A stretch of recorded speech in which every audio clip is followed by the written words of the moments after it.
국회 추천을 받아서 대통령이 임명한다고 되어 있습니다.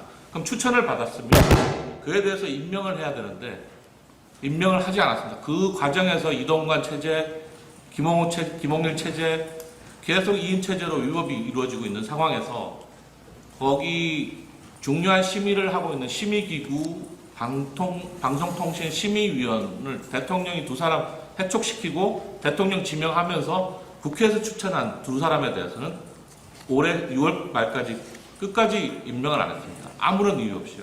그렇다면은 그 임명권 남용에 대해서 국회에 어느 정도 사과라든지 나름의 납득할 수 있는 그런 협치를 위한 시도조차 하지 않고 있는 그런 상황이기 때문에 이 부분에 대해서는 위법 양쪽 행정과 입법이 서로 간에 위법하지만 그거는 이제 고도의 어떤 정치적인 어떤 그 견제와 균형 그런 원리로 좀 바라보시는 게 좋을 것 같다는 생각이 듭니다.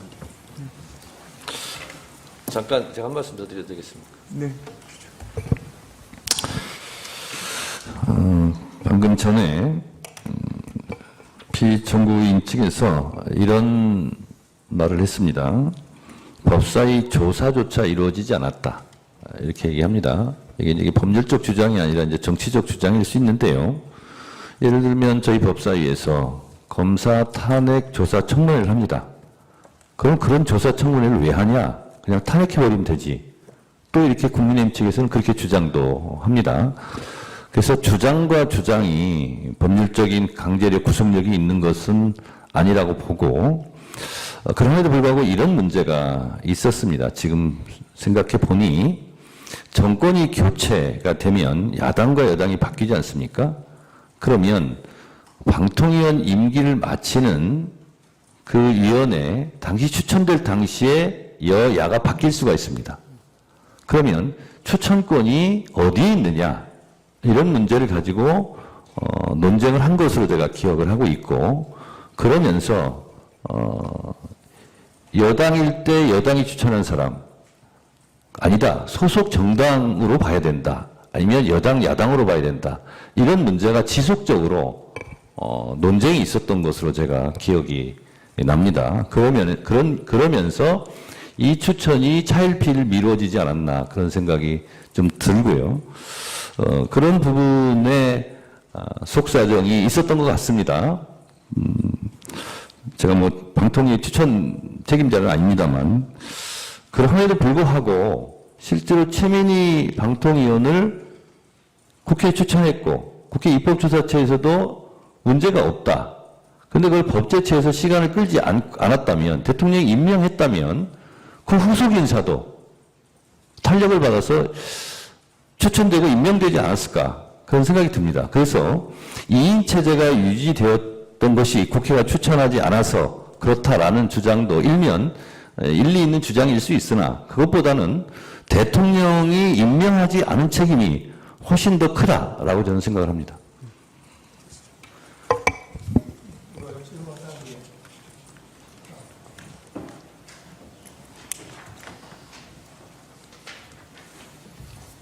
그 위에 있는 그림만 좀 나오게 해주세요. 확대해 주세요. 예, 그 정도, 예, 됐습니다.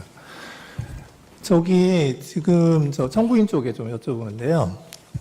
이제 저 그림을 보면 방통위가 지금 위원이 3인 있었던 때가 2023년 8월 23일이 마지막이고요. 이제 그 8월 23일부터 해서 계속 한 명, 두 명입니다. 지금 이제 최민희 의원을 임명하지 않은 이제 그 문제가 2023년에 있었죠. 네, 그래서 2023년에 저 국회 쪽에서 추천해야 되는 3명이 뭐 공석이었던 거는 뭐 그럴 수도 있었다. 일단 국회에서 뭐 일은 했으니까. 그런데 이제 22대 국회 구성이 되고 2024년에 들어서도 계속해서 지금 국회 쪽 3명은 공석이란 말이에요. 좀 그 최민희 의원의 문제가 있었다 하더라도 좀 지나친 거 아닌가. 이제 국회가 국회의 임무를 제대로 했나 하는 그런 좀 의문이 들고요. 이제 그래서 이제 그러면 이 방통위원회가 이제 이 국가기관인데 그러면 지금 2023년 8월 23일부터 지금까지 방통위원회가 회의체로서 기능하는 그 기능은 하지 말았어야 된다. 하지 말라는 게 국회의 뜻인가요? 지금 그 표에 보시는 대로 그거는 맞는 것 같습니다. 근데 이제 국회 입장에서는 그 대통령이 최민희 의원을 임명하지 않기 때문에 왜 대통령이 임명하지 않았는지, 임명하지 않은 이유가 뭔지, 그 임명과 관련해서 국회에 어떤 협조를 했는지를 대통령이 먼저 밝히는 게 순서가 아닌가. 제가 지금 묻는 거는 네. 그 최민희 의원 그거를 얘기하는 게 아니고요. 맞습니다. 국회 쪽에서 네. 지금 이제 최민희 의원이 사퇴한 2023년 11월 이후에는 그 3명 국회목 3명을 추천할 수 있는 상태가 됐잖아요. 그런데 그게 지금 2023년 11월이고 지금이 2024년 11월입니다. 1년이 됐어요. 그런데 국회에 추천을 안 하시잖아요. 그러면 그 1년 동안 방통위는 일을 하지 않아야 된다는 건가요? 지금 그래서 국회 입장에서는 우선 최민희 의원을 임명하지 않는 대통령실의 이유나 이런 걸 들어야 될까? 먼저 그 부분에 대해서 대통령실에서 이야기를 해야 될 것 같고요. 그 다음에 8월쯤에 민주당에서 추천을 하겠다라고 했는데 국힘 과방위 간사는 이 헌재 결정이 끝난 다음에 3명을 같이 추천하자. 또 그런 식으로 이야기를 해가지고 지금 추천이 보류됐다. 그 타임라인은 지금 현재 그런 상황이다. 그런 걸 말씀드립니다. 예, 그건 이제 국회 내부적인 이야기이고요. 그럼 이 방통위원회는 국가기관이거든요. 그럼 이 국가기관은 저렇게 1년 넘게 기능을 안 해도 되는 겁니까? 국회에서 그걸 바라고 있는 건가요? 제가 좀 말씀드려도 되겠습니까? 네. 최민희 방통위원을 굳이 임명 안 하고 시간을 끌고 결국 사퇴하게 만든 책임은 윤석열 대통령한테 있는 거 아닙니까? 임명하지 않을 이유가 없어요. 근데 임명을 하지 않았습니다. 그러면 당의 문제가 아니라 국회로 책임으로 치환해서 말씀드리면 국회에서 예를 들어서 추천한다고 쳐요. 그러면 윤석열 대통령이 국민의힘이 추천한 인사만 임명하고 민주당이 추천한 인사는 임명하지 않고 이럴 가능성도 배제할 수 없는 거 아닙니까? 그러면 국회에서 내부적으로 그걸 토론할 수도 있는 문제이죠. 그러다가 시간이 흘러갈 수도 있는 문제죠. 직접적인 비유가는 안 되겠지만 헌재 재판관도 그래서 지금 지연되고 있는 것으로 제가 알고 있습니다. 그래서 국회에 책임이 있다라고 말하는 것은 일견 맞을 수 있는데 실제로 추천하는 프로세스 과정을 본다면 국회에서는 실제로 정당 간의 입장이 있고 그것이 국회 추천으로 외화가 될 텐데 그런 저간의 사정이 있다는 점도 우리 재판관님들께서 좀 고려해 주셨으면 좋겠습니다.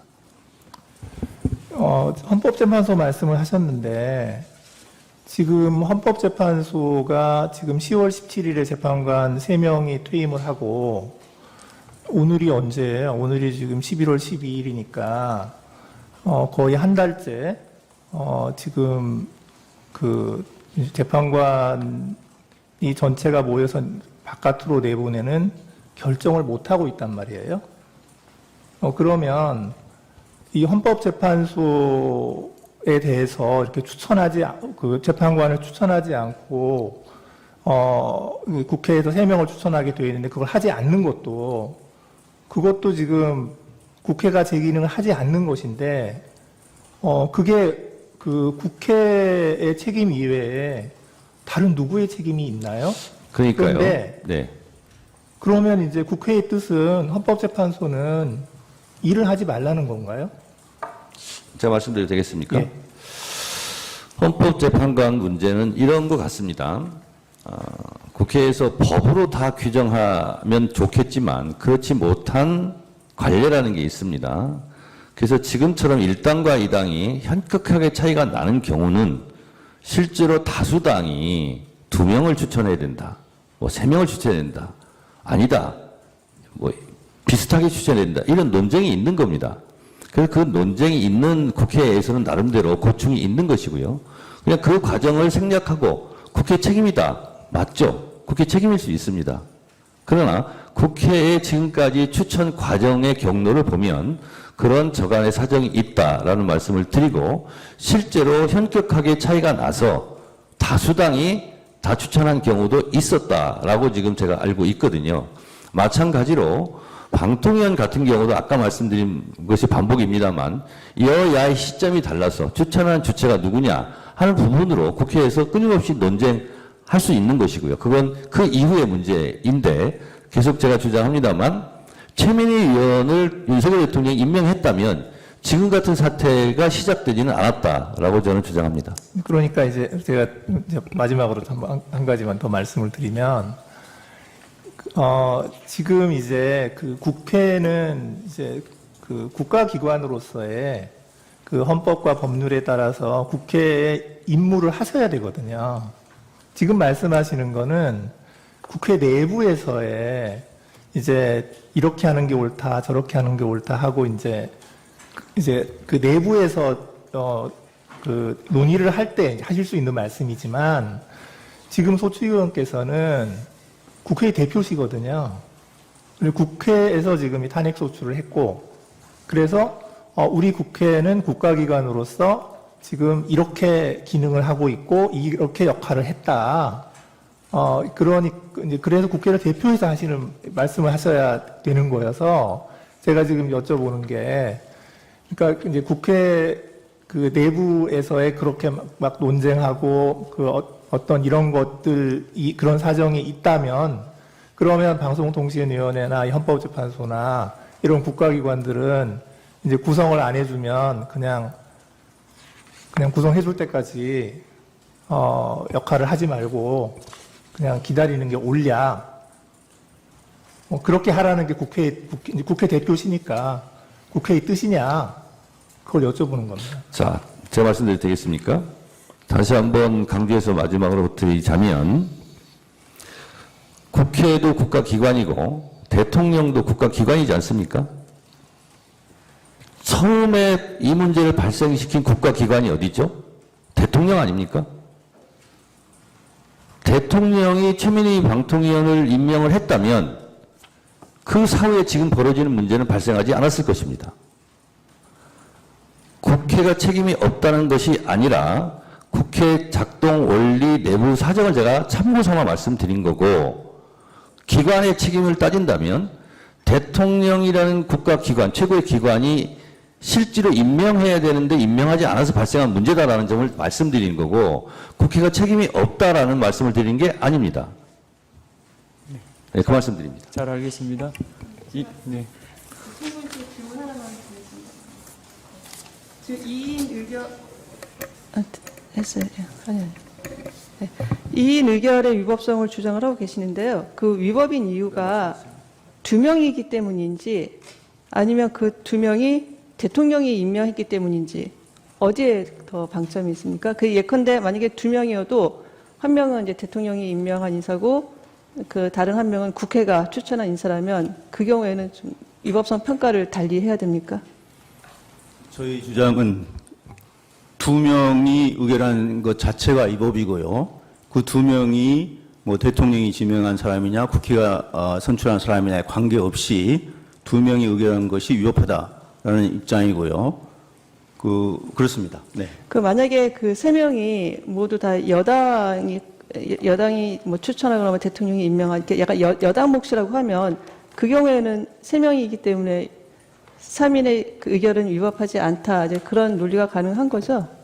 지금 만약에 여당만으로 그러니까 여당이 1명 추천을 해서 대통령 지명목 2사람과 해서 3명이 의결한다면 사실은 그 역시 그 정치적 다양성을 구성에 반영하기 위한 입법 목적에는 어긋나는 것이다. 저희는 그렇게 생각을 하고 있고요. 이 사건에서는 이 의결 자체가 위법이지만 대통령이 지명국 2명이 하기 때문에 위법이 더 가중됐다라는 취지의 주장입니다. 그럼 숫자가 문제인 게 아니라 구성이 어떻게 되느냐 그게 문제라는 겁니까? 그것도 여기 이 사건에서는 특히 이 사건에서 문제가 되고 있어요. 또 한 말씀. 예, 알겠습니다. 말씀드려도 되겠습니까? 네네. 제가 모두 발언에서 말씀드렸다시피 방통위법 13조 2항에는 위원회 회의는 제적위원 과반수의 찬성으로 의결한다. 이렇게 되어 있습니다. 그럼 제적위원 5명의 과반수는 3인이죠. 근데 2인으로 결정했단 말이죠. 그럼 이 조항을 위반했다라고 저는 주장을 하는 것입니다. 그리고 지금 방금 말씀하신 부분에 대해서 말씀드리면 법적으로 형식적으로 다 여권 인사 3인으로 추천됐다 하면 야당의 입장으로는 문제 제기할 수 있고 서운할 수도 있고 이게 다양성을 보장하는 거냐라는 정치적 주장을 할 수 있었겠으나 3인으로 그것이 여권 인사만으로 구성됐다 하더라도 제적위원 과반수의 찬성으로 의결한다는 조항은 법적으로는 충족한 거죠. 정치적으로 이런저런 주장을 할 수는 있으나 그러나 이것은 정치적 주장을 떠나서 13조 2항 제적위원 5명 과반수 의결로 찬성한다는 조항을 위반했을 뿐만 아니라 또한 이것은 합의제 행정기구라는 취지에 맞지 않게 대통령이 추천한 임명한 2명만이 구성되어 있기 때문에 더더욱 문제가 있다. 이렇게 저희는 주장하는 것입니다. 네, 네, 거기에 대해서 제가 한 말씀 드리겠습니다. 지금 법사위원장께서 제적이 5명이라고 자꾸 얘기하시는데 정원이 5명인 것이고 지금 제적은 2명입니다. 2명이니까 제적 2명 중에 과반수는 2명입니다. 이상입니다. 법제사법위원장도 법에 대한 전문가시니까 그런 의견으로 받아들이면 안 되겠습니까? 자, 한 말씀 더 드려도 되겠습니까? 제가 말씀드렸다시피 이 법을 만들 때 제가 4명 중에 1명이었습니다. 그리고 제가 주도적으로 이 법을 만들었고 저희가 이 법에 제적위원이라 하면 지금 피청구인 측에서 얘기하는 정원과 같은 의미 제적이나 정원이나 5명이다. 그리고 대통령이 2인 추천하고 그 다음에 국회에서 3인 추천하지 않습니까? 그러면 결과적으로 보면 여권 인사가 3인이 되는 겁니다. 그러면 합의제다 할지라도 결국은 안 되면 표결을 할 텐데 그 부분은 법적으로 입법 취지할 때 그런 부분을 법률적으로 저희가 정리하지는 않았지만 그 부분은 나름대로 추상적으로나마 인정했던 것 같고 제 기억으로는 그러하기 때문에 그건 제가 주장을 했던 겁니다. 법에 명시되어 있지 않지만 그러하기 때문에 부위원장은 야당 인사가 하는 게 좋겠다. 그래서 그때부터 그것이 법에 명시되어 있지 않지만 관례로 이어져 왔다. 이렇게 저는 생각합니다. 네, 알겠습니다.